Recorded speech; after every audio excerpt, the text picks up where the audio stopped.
O plasma do sangue, porque a pessoa que descobriu o plasma tem um aspecto assim, meio que lembra aquele plasma do sangue, não é totalmente translúcido, tem uma coisa assim meio turva. Então a pessoa relacionou por causa que lembrava o plasma do sangue. O plasma também é presente em lâmpadas diversas, como fluorescente, lâmpada de vapor. O plasma é presente na TV a plasma. O plasma é presente em fogo, o plasma é presente no raio. Quando tem um raio, o que a gente vê, isso que ilumina o raio é o plasma. E o plasma também é presente num fenômeno que eu achava muito bonito e não sabia que era a função do plasma. É o que se chama de aurora glacial, tá? Então, na aurora glacial ou aurora boreal, quando a gente tem esse fenômeno que a gente vê assim na natureza, uma coisa meio que um brilho diferente, isso aí é o plasma, né? Isso aí vem da energia que vem das estrelas e que ioniza o próprio ar e forma essa coisa tão linda que é a aurora glacial. O plasma que a gente vai conversar com vocês é uma técnica não invasiva, ela pode ser usada em fins estéticos, em fins médicos e em fins cirúrgicos, tá? O plasma, para ser usado, vai precisar de um aparelho que gere energia e essa energia ela vai ionizar o ar ambiente. Então é muito interessante porque a gente vai ter zero de consumível, tá? Na verdade, o ar que nós temos aqui ao nosso redor, ele é um potencial formador de plasma. A gente precisaria somente de um aparelho, de um device, que conseguisse ser ativado com energia e aí o plasma é gerado exatamente na hora da aplicação. Quando o plasma é gerado, existe uma proximidade que você tem que manter o aparelho com a pele. Se você tiver uma distância maior, não consegue gerar plasma e se você encostar na pele, você também não gera mais plasma. Então, para funcionar, para operar, a gente tem que manter uma distanciazinha da ponteira com a pele, tá? Existem muitos aparelhos de plasma, né? É comparação, plasma e laser. A diferença de plasma para laser é que plasma não é cromóforo dependente e para luz pulsada também não é cromóforo dependente e que plasma não vaporiza tecido, tá? O que o plasma faz é sublimar o tecido e sublimação é a passagem do estado sólido para o gasoso sem passar pelo estado líquido, uma passagem direta, tá? Existem muitos aparelhos de plasma no mundo e nós no Brasil temos um aparelho de plasma que é o Jet Plasma, que é o aparelho que hoje tem a Anvisa e é o aparelho que a gente vai trabalhar. Esse aparelho tem, entre outras vantagens, o plasma cirúrgico dele, como a gente vai mostrar um pouquinho mais na frente, ele trabalha com a ponteira de ouro maciço. Então esse ouro, como vocês sabem, é um elemento extremamente bom condutor de energia, bom condutor de eletricidade, tá? Então você ter a ponteira de ouro faz toda a diferença em relação à ação do plasma. O princípio do plasma, né, ele se baseia nos princípios dos canais. Como a gente lembra, a gente tem o meio extracelular e a gente tem o meio intracelular. E para passar do meio intracelular para o meio extracelular, existem os canais de permeação. Tá? Tem os canais de sódio, tem os canais de potássio, tem os canais de permeação. No estado normal, a gente tem uma quantidade expressiva de potássio extracelular, de potássio intracelular e de sódio extracelular. Tá? Isso aqui é o normal e é o fisiológico. Mas, quando a gente envelhece, o que é que acontece? À medida que a gente vai envelhecendo, vai havendo alteração na permeabilização desses canais, e esses canais que eu mostrei antes, que estavam sem essas obstruções, passam a estar obstruídos. E uma vez obstruídos esses canais, você vai ter o quê? Você vai ter dificuldade e alterações das trocas normais que você esperaria existir através de membrana. E com isso fechado, você tem o quê? Você tem exatamente a não hidratação celular correta, você tem o balanço de íons de uma maneira errada. E você vai precisar do plasma para conseguir fazer, então, a abertura dos canais. Tá? Então, quando o plasma toca, quando você faz um toque do plasma na célula, ele vai conseguir a abertura dos canais. Tá? Lembrando que quando a gente também estudou em ciência, né, o potencial de membrana, a gente tem dentro da célula o potássio e fora o sódio. Se você ativar esse potencial, você vai ter a abertura dos canais. Se você fizer por onde, que aqui seria a ação do plasma, um mecanismo que repolariza, você vai voltar a ter a normalização e você vai ter de volta o que é do extracelular no extracelular e o que é do intracelular no intracelular. Tendo esses canais funcionando de maneira correta, vocês vão ter as células completamente hidratadas e isso explica a firmeza e a aparência bonita que você consegue dar para a pele quando você faz a aplicação do plasma. na verdade, você faz a restauração do potencial da membrana. O plasma, que a gente vai mostrar para vocês, ele tem 8 intensidades, e cada intensidade ela vai variar do 0,6 até 1,8 watts. E ele é sem contato com a pele. Existe uma distanciazinha da lesão ou da pele, se você for tratar, com plasma. Essa distância, mais ou menos em milímetros, seria equivalente a uns 3 milímetros, mais ou menos equivalente a isso. Se aproximar muito, inibe, e se você afastar muito, também não funciona. Aí algumas pessoas falam assim, ah, mas plasma e laser? Laser também faz a mesma coisa, entendeu? Laser é igual. E, sei lá, aí a pessoa fala assim, ah, aparelho de cautério também faz tudo igual. Esse negócio de plasma não justifica fazer plasma, né? E assim, se você analisar do ponto de vista histológico, existe uma diferença muito grande entre o que o plasma faz na pele comparado com laser, comparado com um cautério, por exemplo. E do ponto de vista clínico, a gente tem tido essa resposta ao vivo.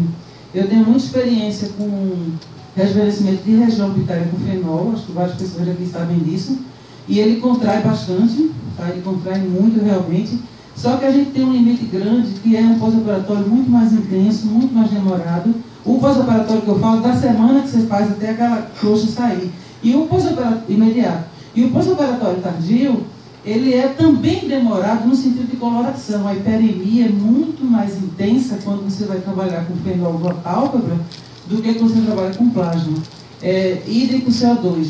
Comparando com o CO2, eu observo, né, a gente tem muitos pacientes que a gente já fez técnicas importantes de CO2, inclusive como aquele o Madonna Isley, que é uma técnica própria de CO2 para retração de pálpebra.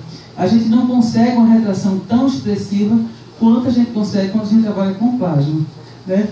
Do ponto de vista de análise histológica, um cautério, ele consegue deixar, se você toca uma regiãozinha com cautério, ele consegue fazer um halo muito maior de ação, mas ele pega uma inovizinância grande.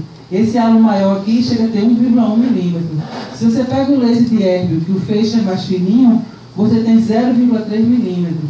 E se você pega o plasma, ele tem apenas 0,1 milímetro de raio de ação. Isso é muito pequenininho, isso é muito pouco agressivo para o tecido e respeita muito o tecido vizinho, não só na lateralidade, como na profundidade. Os outros aparelhos, qualquer um desses outros, eles trabalham com uma corrente alternada, tá? Então a corrente alternada, o nome já está dizendo, ele é tipo assim, solta aqui, solta ali. Então, tipo assim, você não tem nem controle para onde essa energia está indo. E isso é ruim porque ela vai estar indo para regiões ou áreas de tecido além do que você gostaria. E o plasma, ele trabalha com corrente contínua, tá? Então ela é contínua, ela é como se fosse uma correntezinha correta, ela está ali só naquele cantinho que você quer que ela dispare. Então a gente sabe que, a gente falou aqui no começo da aula, que os olhos constituem o espelho da alma, né? A gente sabe que com o envelhecimento os olhos das pessoas trazem realmente um peso no aspecto, um peso no olhar, isso precisa ser tratado. É muito importante falar para vocês, eu falo sempre brincando que o nosso prazo de validade é pequeno em relação à estética. A sobrevida está muito grande, né? Hoje em dia a gente sabe que as pessoas viviam muito mais que no passado, né? Existiu época que as pessoas morriam com 30 anos, depois com 40, depois com 50. Hoje em dia a sobrevida aumentou muito. Mas o nosso prazo de validade estética ele é pequeno. Tanto que a gente vai mostrar aí pacientes com menos de 40 anos que já têm pálpebras que têm bastante indicação para fazer uma bléfaro desse tipo, tá? Então, não é só para pessoas velhas que a gente vai usar o plasma, tá? A gente vai usar o plasma para qualquer pessoa que tenha alterações nas pálpebras, que possa ter o rosto melhor, que possa ter aparência melhor. Então, dentro do processo de envelhecimento dos olhos, a gente vai levar em consideração primeira, para fazer o plasma, a gente vai levar, é mais importante, rugas e flacidez de pele. A gente sabe que no processo periorbitário, quando a gente tem envelhecimento, a gente também pode ter o aparecimento das bolsas. As bolsas de gordura por relaxamento de tecido, tá? Se você tiver bolsas, você também pode trabalhar o plasma, que é o melhor de pele, mas óbvio, se você tiver uma bolsa grande, tipo relação Samsonite, a maletinha, essa contração de pele talvez não seja necessária, talvez daí a indicação de ter uma cirurgia complementar. Mas então, quando você tem, principalmente na região periorbital, rugas e flacidez de pele, você tem uma indicação muito grande do plasma. E repito para vocês, não é para pacientes mais velhos, pode ser também para pessoas bastante jovens que já tem essa região acometida por essas alterações. O tratamento convencional para blefaroplastia, todo mundo sabe, é a cirúrgica, né? Onde você vai trabalhar com uma cirurgia que vários de vocês conhecem, vários de vocês devem fazer, né? Que você vai ter que trabalhar marcação diária, vai ter que trabalhar infiltração ou faz com anestesia geral, e não deixa de ser uma cirurgia que, obviamente, pode trazer excelentes resultados, mas também pode trazer complicações desagradáveis. Oi? Tá. Pode trazer complicações desagradáveis, né, como formação de hematomas extensos, ectrópios, ou mesmo cicatrizes indevidas, assimetrias e aparência de estigmas. O que acontece hoje em dia, a gente comentou na aula passada, paciente só quer procedimento de não invasivo, o paciente quer procedimento que os americanos chamam de lunch time, eles querem fazer aquilo num períodozinho, querem poder voltar a uma vida atual. E você consegue fazer isso através da blefaroplastia com plasma. A gente pode simplificar dizendo que é uma técnica extremamente nova, tá? É uma coisa bem de inovação, que vocês vão levar com vocês esse conhecimento, essa tecnologia, tá? Extremamente inovativo e tem um efeito muito eficaz e bastante seguro para rejuvenescimento da região orbitária, tá? A técnica é segura e efetiva, tá? A gente faz esse consultório, usa anestesia local, amanhã vai ter um workshop, deve ter pouquinhas vagas, quem estiver aqui eu convido para assistir, porque realmente é bem interessante, tá? A gente faz esse... Que horas? Amanhã de manhã cedinho, 8 horas da manhã, 7h30 hora de chegada, 8 horas a gente já está falando, tá? Então amanhã vai ter um workshop, deve ter poucas vagas, porque já estava bastante preenchido, então eu aconselho vocês a aproveitarem. Tá? Até porque esse workshop foi patrocinado pela empresa e tem um custo menor do que os outros que a gente tem, que depois eu vou falar aqui para vocês em outras datas. Então amanhã é uma coisa bem oportuna. Tá? Então eu vou passar um segundo e termino. Tá? Então a técnica você vai trabalhar com o plasma nas regiões que você tem o excesso de pele. Tá? Um pós-operatório imediato, você pode ou não ter edema, aí está o exemplo de uma pessoa com edema, mas está exercendo as funções normais, está em trabalho, não precisa ficar em casa. Tá? É importante usar protetor solar, e se a pessoa tiver algum motivo de exposição maior, a pessoa caminha para ir até o trabalho, a pessoa, sei lá, tem uma exposição ao longo do dia no sol, a gente aconselha os complementares de chapéu e óculos, tá? Nós não tivemos em um ano nenhum caso de pigmentação, embora seja descrito como complicação de laser, de pino e plasma, de pigmentação tecidual. Eu acho que a pigmentação está relacionada a duas coisas. Uma, se você for mais agressivo do que o tecido precisa, e outra, se você não obrigar o paciente a fazer a cobertura. Como nós obrigamos o paciente a fazer cobertura e nós não somos agressivos, a gente não teve nenhum caso de pigmentação. Aqui são aspectos que você pode ver de diferentes pacientes, tá? Em diferente estágio, onde vocês conseguem ver os pontinhos, né, marcados pelos plasmas. E aqui são mais ou menos evoluções de pacientes com prega dupla, a evolução, e aqui você consegue ver o sulco, né, palpebral bem definido, né? Paciente aqui com 42 anos, gente, é super jovem, é broto, mas vê o nível de pele que já tem, cobrindo, caindo pela testa, e os olhos abertos, muda a expressão da pessoa, né? Paciente mais velha, com sobra de pele superior e um pouco inferior, aqui a imagem cortou, mas tem vários para vocês verem. Paciente com excesso de pele extremo, como essa que eu vou mostrar aqui agora, tá? Essa pálpebra dela dava inclusive peso nos olhos, com uma melhora expressiva, boa, mas não expressiva, vamos ser corretos, boa, mas não expressiva. Então, o que é que eu faço com essa paciente aqui? Eu sou super crítica comigo mesmo, embora ela fale assim, doutora, eu posso estar satisfeita, eu falo, não, mas eu não estou satisfeita. Então, essa paciente aqui, a gente fez um protocolo para ela, de face, com a aula que eu dei hoje de manhã para você com a frequência, vocês podem ver que ela está começando a melhorar o aspecto da face. E aqui na pálpebra, essa melhora que tem, da próxima vez, por exemplo, se algum de vocês forem fazer o curso, sei lá, de dezembro, fazer o curso de janeiro, para fazer o curso aqui para frente, vocês gravam essa paciente, vocês vão ver ela tratada outra vez, isso aqui vai sumir, tá, gente? Daqui para aqui foi um estágio, falta mais um estágio. Então, quando precisa, eu não espero que a paciente peça. Eu chamo ela e falo, vamos fazer mais um pouco. Tá? Quanto tempo, doutora? O intervalo, olha, falam, essa técnica da Checoslováquia, falam por lá que é a partir de 30 dias. Eu prefiro demorar um pouquinho mais, tá? Eu prefiro 45, 50 dias, aí você atua de uma maneira mais intensa, tá? Esse trabalho da blefaroplastia pode ser feito sobre a pálpebra e pode ser feito também na região periorbital, o que melhora de maneira expressiva essas ruguinhas E pode também, se tem esse restinho de sobrou aqui, gente, pode fazer mais um pouco. Se vocês quiserem aquilo que eu falei, não quiserem ser 7, quiserem ser 10, é só repetir mais um pouquinho. É rápido, simples, não tem consumível, você faz isso de uma maneira muito tranquila, tá? E aí, mais resultado de prega dupla e paciente sem prega, tá? Esse caso é ultra interessante. Vê essa pessoa japonesa, daquele tipo que tem a pele mais escura, tá? E vocês observam, aqui ela está saindo a crostinha e desse lado aqui já sai a crostinha toda. E vocês observam assim, você fala assim, pô, aqui você foi 7, aqui você foi 10, não é isso? Alguém consegue identificar qual foi o erro talvez não seja a palavra correta. Alguém consegue identificar qual foi a falta de percepção que eu tive quando eu fiz esse caso, que eu já sei agora o que é, já vou corrigir? Só vou falar para vocês, eu fiz as duas pálpebras iguais, tá? E onde é que está o erro aí, doutor Júlio César? Hã? Não é questão da inferior, eu estou analisando a superior. A inferior ficou ok. É a superior. Qual foi o erro aqui? Alguém consegue detectar onde é que está o erro? Hã? Então, olha o tamanho de um, olha o tamanho de outra. Presta atenção. Olha o tamanho de um, olha o tamanho de outra. Eu, na minha inocência e na minha curva de aprendizado, quando eu fiz isso, eu não valorizei essa diferença.